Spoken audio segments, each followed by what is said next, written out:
अरे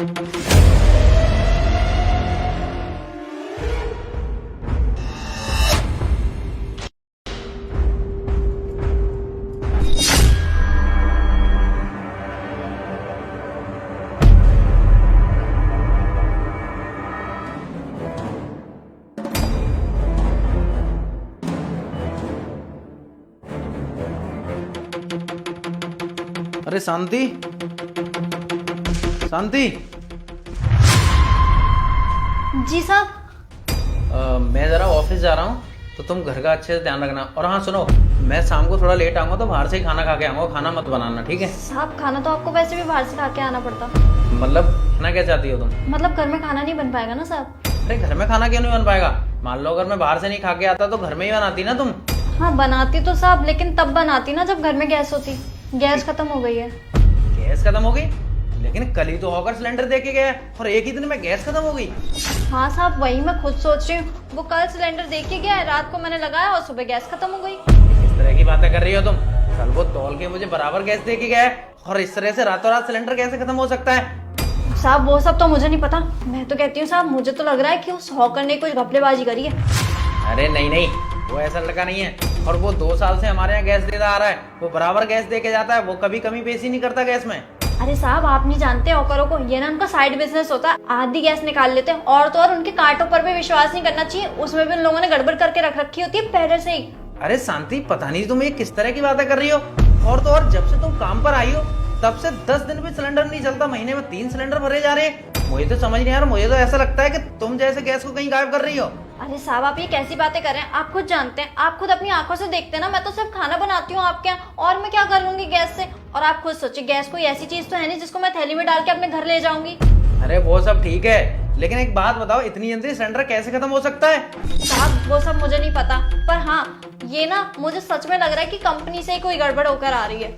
पता नहीं, मुझे तो समझ नहीं आ रहा। चलो ठीक है, मैं उसको अभी के अभी कॉल कर देता हूँ और अभी गैस दे जाएगा वो, ठीक है? ठीक है साहब। अरे मेरा फोन तो शायद अंदर ही रह गया। एक काम करता हूँ, शूज उतार के फोन ले आता हूँ पहले जाके।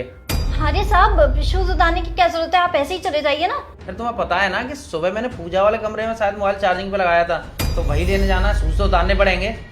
साहब रहने दीजिए ना, मैं ले आऊंगी।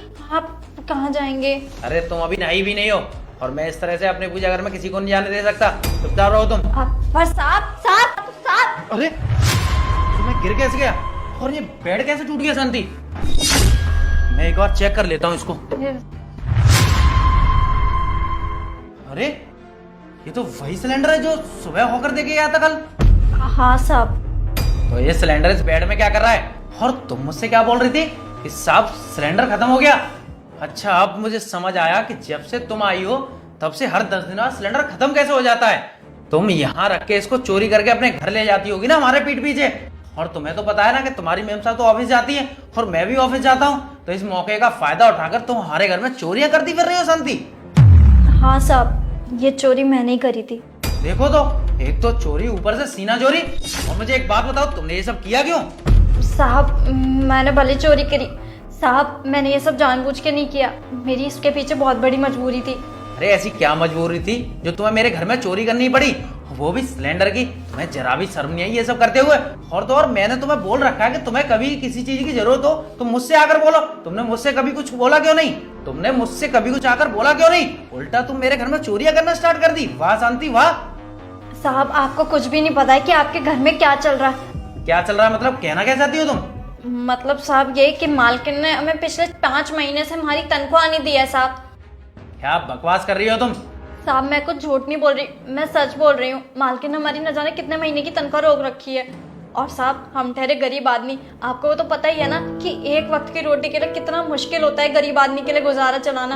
हमारे घर में गैस तक नहीं है, बच्चे भूखे मर रहे हैं, क्या करते? फिर यहाँ से गैस ले जाके कम से कम उनके खाने पीने का गुजारा चला रहे हैं। अरे तो तुम्हें चोरी करने की क्या जरूरत थी? घर में मैं भी तो रहता हूँ, मुझे भी बता। अरे तो तुम्हें चोरी करने की क्या जरूरत थी? घर में मैं भी रहता हूँ, तुम मुझे बता सकती थी। अगर ऐसी बात थी तो तुमने ये सब मुझे पहले क्यों नहीं बताया? साहब आप कभी घर पे रहते ही नहीं थे, हमेशा घर पे मालकिन ही होती थी। और तो और मुझे ये भी डर था कि अगर मैंने आपको कुछ बताया तो कहीं मालकिन हमें घर से बाहर ना निकाल दे, दूसरा काम कहाँ से ढूंढती फिरती मैं। इसलिए साहब मैंने मजबूरी में आके चोरी कर ली। मैं जानती हूँ कि मैंने बहुत गलत किया, ये सब मुझे नहीं करना चाहिए था, पर मुझे कुछ भी समझ में नहीं आ रहा था, इसलिए मुझे जो ठीक लगा मैंने वो कर लिया। अरे भले ही तुम्हें तनख्वाह नहीं मिली थी, लेकिन तुम एक बार मुझसे कहती तो सही, तुम्हें चोरी करने की जरूरत थी, ये तो गलत है ना शांति। भले ही मजबूरी में किया, लेकिन चोरी तो चोरी होती है ना। साहब आपकी सारी बातें ठीक है, पर आप जो ये छोटी मोटी सी तनख्वाह हमें देते हैं ना, हमारे लिए ये बहुत बड़ी कीमत होती है। हमें ही पता है कि इससे हम किस तरह से अपने घर को चलाते हैं, आपके लिए ये छोटी मोटी रकम होगी। साहब आपकी ना सारी बातें सच हैं, आप जो तनख्वाह हमें देते हैं, माना कि वो आपके लिए छोटी मोटी रकम होगी, लेकिन हमारे लिए साहब वो बहुत है, उससे हमारा पूरा घर चलता है साहब। और आप खुद सोचिए कि कितने महीने की पगार रुकी हुई है हमारी, हम कैसे घर चला रहे हैं हमें ही पता है साहब। और तो और साहब आप घर में तो रहते थे, पर जब भी मैंने आपसे ये सब बात करने की कोशिश की, आप मुझे लताड़ के भगा देते थे, या फिर आप पे समय नहीं होता था, तो फिर मैं इस वक्त क्या करती साहब, मुझे कुछ समझ में ही नहीं आ रहा था। हाँ शांति, ये बात तो तुम सही कह रही हो।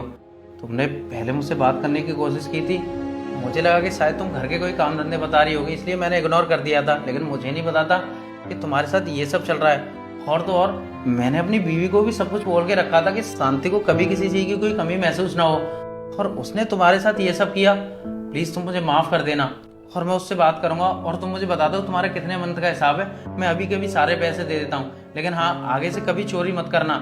अगर किसी भी चीज़ की ज़रूरत पड़े तो तुम सीधे आके मुझसे कहना, और पहले जो मैंने तुम्हारे साथ बर्ताव किया उसके लिए तुम मुझे माफ़ कर देना शांति। नहीं नहीं साहब, आप माफी मत मांगिए, आप बड़े लोग हैं, हमें और छोटा मत महसूस करवाइए। आपको अपनी गलती का एहसास हो गया, मेरे लिए यही काफी है साहब। और साहब ऐसी कोई जल्दबाजी नहीं है, आप आराम से ऑफिस जाके वापस आ जाइए, उसके बाद हमारा हिसाब कर दीजिएगा। चलो ठीक है शांति, मैं शाम को वापस आकर तुम्हारा पूरा हिसाब करता हूँ। ठीक है साहब।